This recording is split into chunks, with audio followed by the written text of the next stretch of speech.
welcome back to another edition of the Freedom Corner podcast with the Mississippi Freedom Caucus. I'm your host, Stephen Utroska. Joining us again in the studio is Vice Chairman of the Mississippi Freedom Caucus, Representative Dana Criswell. Dana, always a pleasure.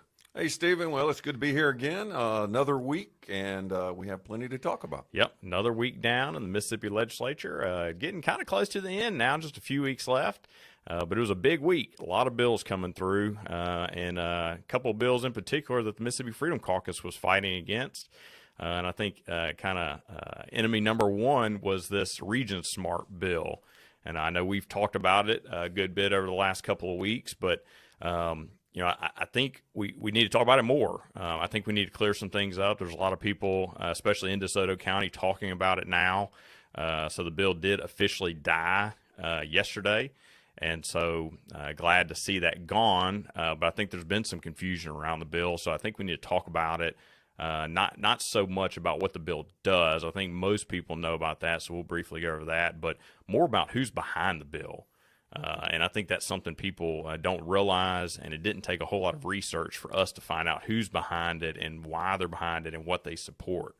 So let's talk about that. It was Senate Bill 2716, known as the RegionSmart bill. Had a lot of bad things in it. So why don't you just take us off with that, tell us what was in it, and then let's talk about who was behind it. Well, I do think it's interesting, too, that we come here every year and we think we have this agenda of what we're going to work on. And then all of a sudden something comes up like this, just kind of blindsides us. And we didn't know it, so we're kind of scrambling then to figure it out. And usually we're trying to scramble to figure out how to kill it. Right. And that's kind of what happened with this RegionSmart bill.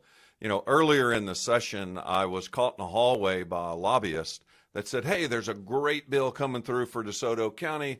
It's gonna pass the Senate, no problem, and we'll get it over to you." And pretty much, I just said, "Okay, fine. It's a Senate bill right now. I've got too much to deal with, so I'll just wait and see." Sure. So that was kind of my first introduction to it. I didn't really know what it was about or anything like that. So later then, as we go through the process, we start hearing rumblings about what's going on. What is this bill? What's it doing? And citizens start watching what's going on in the Senate, sometimes before we do, because we're so focused on the House side. And that's kind of how this happened, is citizens started looking at this and started bringing it to our attention. And they thought, what's wrong with this? This doesn't sound good. This doesn't sound right. And they reach out to us. And I hope people, and one of the things that I want people listening to understand and to get from this is how important their role is. Yes, citizens absolutely. Don't think they have a voice.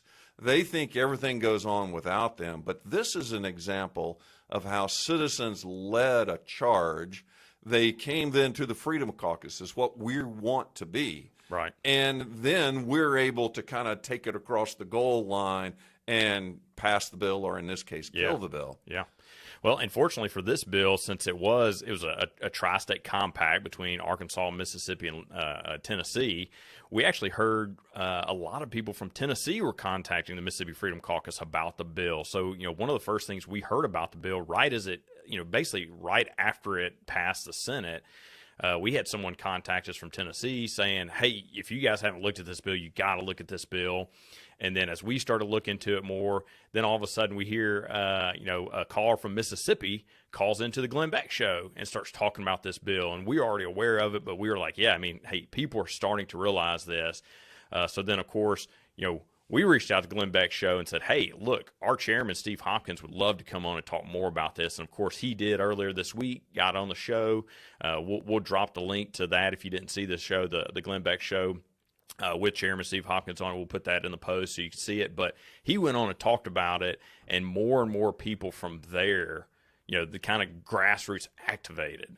And all of a sudden, hundreds, I think almost 700 emails were sent out within 2 or 3 days, to the House representatives saying this is a bad bill. Don't take this up. Look into it more. Don't just listen to what the lobbyists are saying. Don't listen just what other politicians are saying. Look into this for yourself. You got to look at it, and you got to kill this bill because it's a bad deal for the people. Right. So, the big kickoff was Rebecca from Mississippi calls into the Glenn Beck show. Right. And then from there, we have somebody from Memphis that says, do you know that this is a part of ULI, Urban Land Institute? So they do a little bit of research on that and send us some of that information. So, back to what you said, kind of the overcap of what it does, is it then combines DeSoto County, Mississippi, Shelby County, a couple of counties in Tennessee, a couple of counties in Arkansas, combines them into this group, this compact, where they're going to act together. Well, that sounds kind of benign and like there's nothing really wrong with that. It's a region and we're going to kind of work together. Except whenever you go and you read further in the bill, they call it a quasi-governmental entity. They give it the authority to assess fees, which we all know fees is just a Republican way of saying a tax. Yep. And then it even gets worse whenever we see eminent domain. Now then they can take property, own property, and you kind of wonder what it's about. And issue bonds. Right, and borrow money, issue bonds, and who's responsible for that. So that kind of got us going. And then when we found the connection to the Urban Land Institute, now then we started thinking maybe there's something deeper here. Yep. Maybe there's more to this. And that's really what Glenn Beck was interested in how does this connect to something deeper?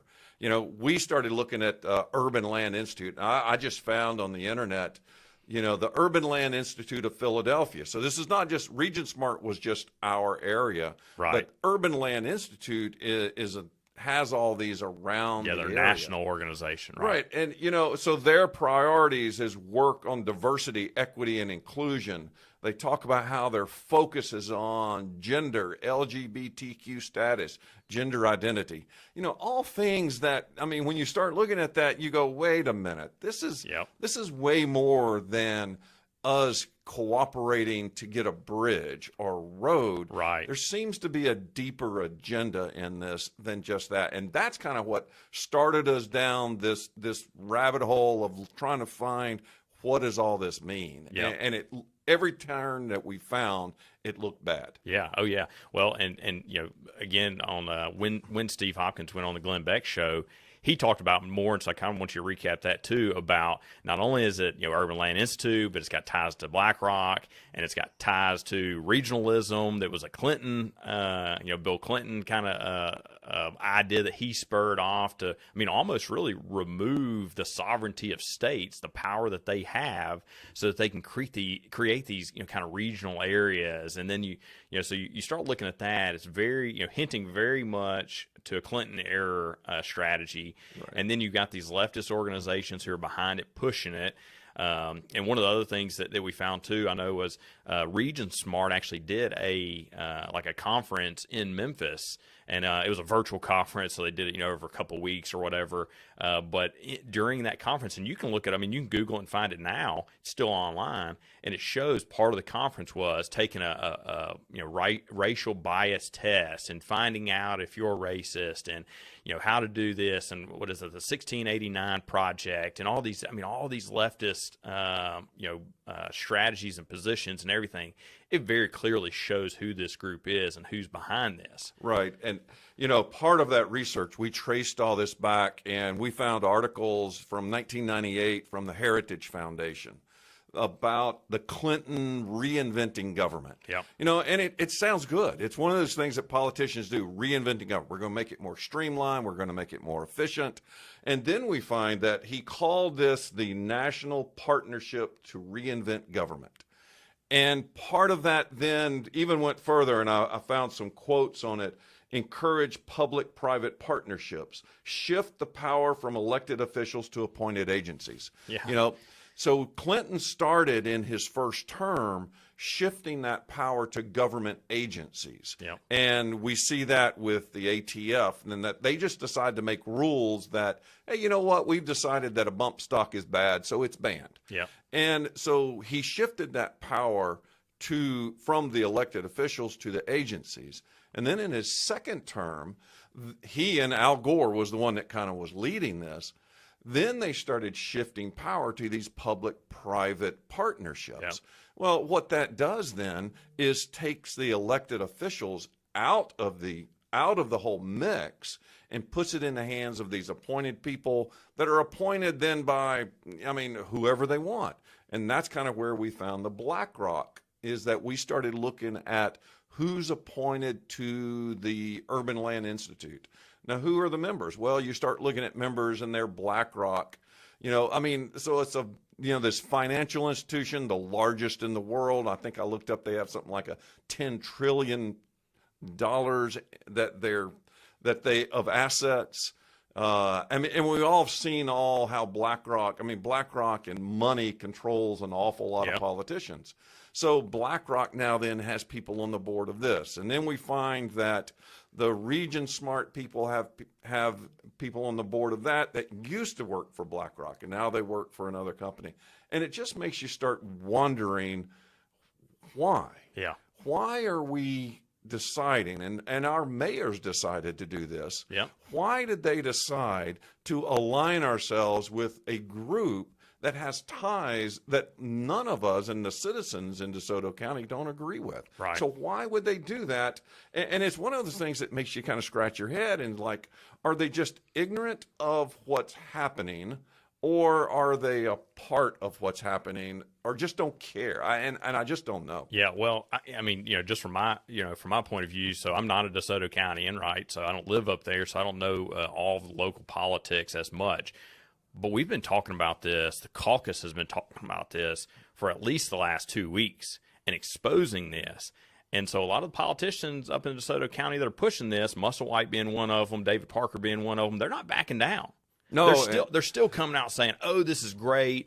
The 3 DeSoto County guys who are in the Freedom Caucus are horrible people because they're just destroying DeSoto County by keeping this out, and they're not backing down. So we've already exposed. I mean, Steve, like I said, Steve Hopkins went on back earlier this week and talked about all these things about the leftists' connection to this.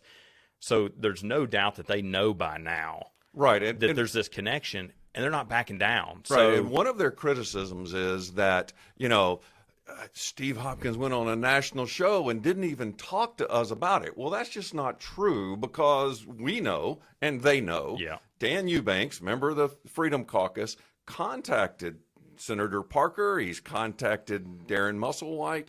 He's reached out to all of them and said, here's what we've found.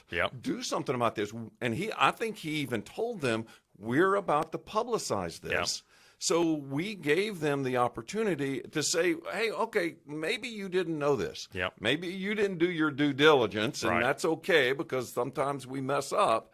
But here's the information, at least take a look at it. And they didn't want to do that. Right. And so now then their criticism is that we didn't come to them when we all know that we did. So then again, they had the ability to understand this and to know this. They had the ability to listen to what the people are saying, and they just refused to do it. Yeah, and I do want to be open and clear too that Dan Eubanks told me, and I hope this wasn't in confidence, and I don't think he would mind, but he also talked to McClendon, who's also a DeSoto County senator, and when he brought it to McClendon, because McClendon signed on to this as one of the original co-authors, he brought it to McClendon, and McClendon flat out said, look, I didn't know any of this was in there. I didn't have any clue any of this was in there. I would have never signed on to it. So, to give credit to McClendon, he did say when Dan Eubanks went to him and showed him all this, he said, whoa, like, I didn't sign up for this. I just thought, again, it was just this nice compact that we were going to work together, across state lines. And so I do want to give credit to McClendon that he did when Dan went to him. He backed off and said, no, I didn't know anything about that. I would take my name off if I could, but it had already passed the Senate, so it's not like he can take it off now that it's in the House. So to give him credit, but the other guys wouldn't back down. Right. And said that they wouldn't try to fight the bill. So if I were a senator and my name was on a bill like that, and I all of a sudden found out that all these things were in there that were never told to me, or I didn't read the bill, and again, I hate to say it, but you shouldn't put your name on a bill if you don't read it. But sometimes things happen, and things get passed or whatever. But if I were to find out that my name was on a bill that I'd signed on to, and all of a sudden I'm finding all these things in the background that I didn't know anything about, I would come out immediately and say, hey, no, this is not what I signed up for. I'm working now to kill this bill. But they didn't do that. Right. Musselwhite didn't say that, and he's been pushing this huge up in DeSoto County. Parker didn't say that. Both of them said and have put on social media that they still back this and that this would have been a great thing for DeSoto County. And these guys, Freedom Caucus guys are, they say they're for freedom, but they're really anti that. I mean, it's just crazy that they even say that when the evidence is overwhelming of who is behind this and pushing it. Right. And to back a little bit about putting your name on bills and not knowing what's in them, one of the things that the Freedom Caucus has done is that we've worked with the Mississippi Center for Public Policy for a bill tracker. Right. And we have a bill tracker, and it's available to all citizens. It's available to everybody. And they go through and they rank the bills, and good, neutral, or bad. And this one was clearly ranked bad, which, whether you agree with it or not, it means that you should go back and look at it. Yep.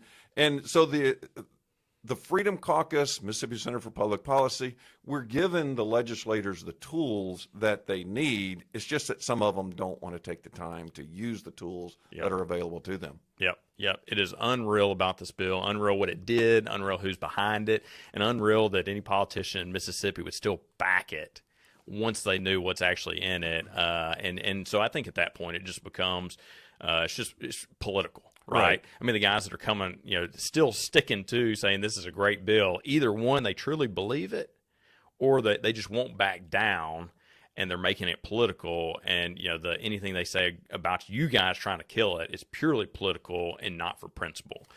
So, but the good news about all of this is that the bill has died. That's right. So yesterday at midnight was the deadline to pass any bill off of the House calendar. So if it didn't get passed yesterday and it was sitting on the calendar, the term is it died on the calendar. Right. So this bill died on the calendar in the House. It is dead. So there is no way for it to come back. So the Senate bill, they've already passed it. They don't get it back. We let it die on the calendar. So it can't come back. Yep. So, and that's the good news, is that no matter what all the people are arguing and all that, the bill's dead. Yep. And the people in Mississippi, DeSoto County, and all over Mississippi, really, are the ones responsible for killing this. That's right. We're 6, somebody said 8 people in the Freedom Caucus, and we really don't have the ability to specifically kill a bill that the people in Mississippi do. And like you mentioned earlier, when we put this out on our website, so we put the information on our freedomcaucus.ms, and we had a form so people could fill out. We gave all the emails so people could email. Yep. Some people did it on their own. Some people used our form. There was over 800 emails in about 3 days sent to every state representative, and it made a difference. I mean, guys are walking around on the House floor saying, "What is this? What are y'all doing to us? Yeah. What?" They didn't have any idea, and they would have just voted for whatever came up. But whenever you put something on their radar, and 800 citizens doing that puts it on their radar, and they start asking, why are we doing this? What is this? Yep. And that forces them to ask a deeper question.